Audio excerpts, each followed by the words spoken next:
میں تین انسان کی زندگی کے گوشے ہیں، تین جو ہے وہ طبقے انسان کی زندگی کے ہیں۔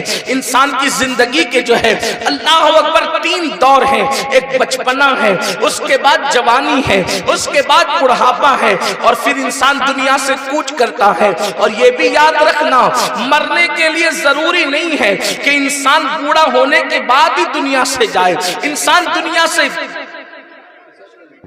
تھوڑی دیر اللہ آپ پر رحم کرے،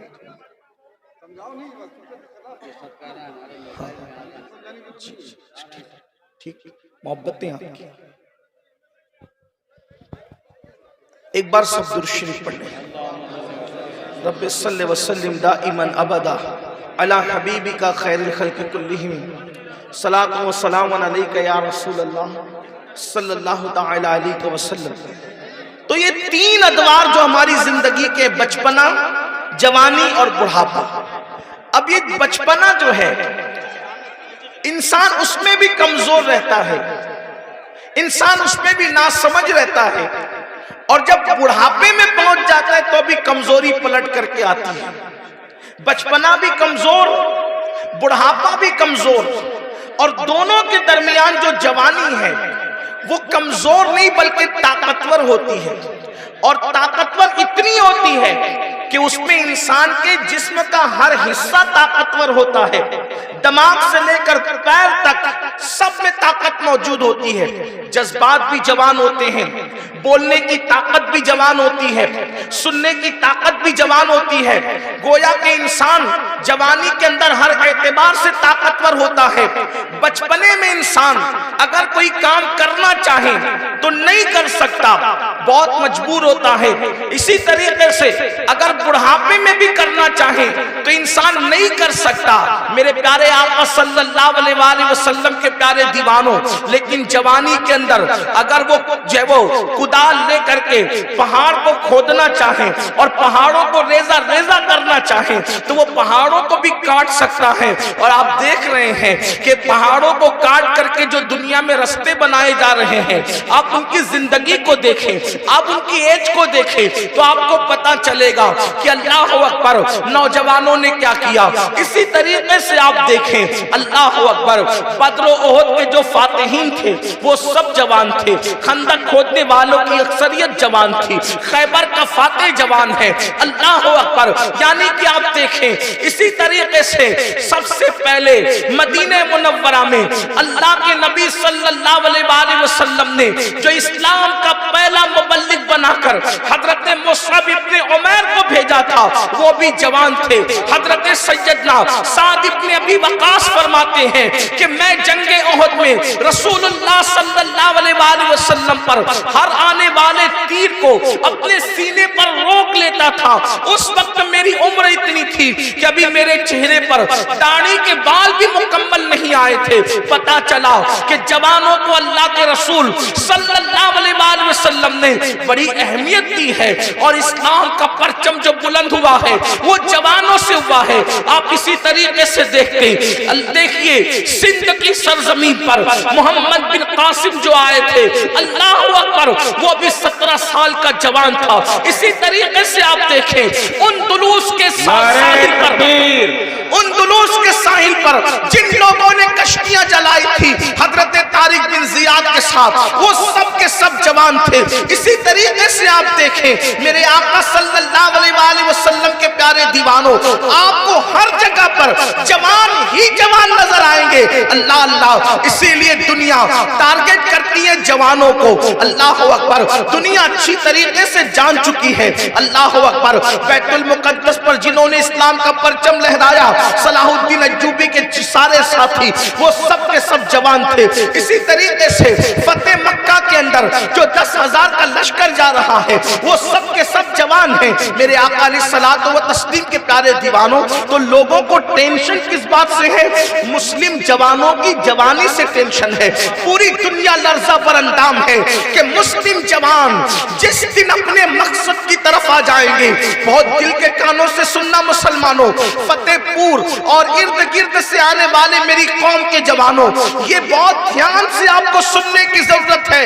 اللہ اکبر، دنیا اپنی تاریخ کو جانتی ہے کہ یہ مسلم جوان ہیں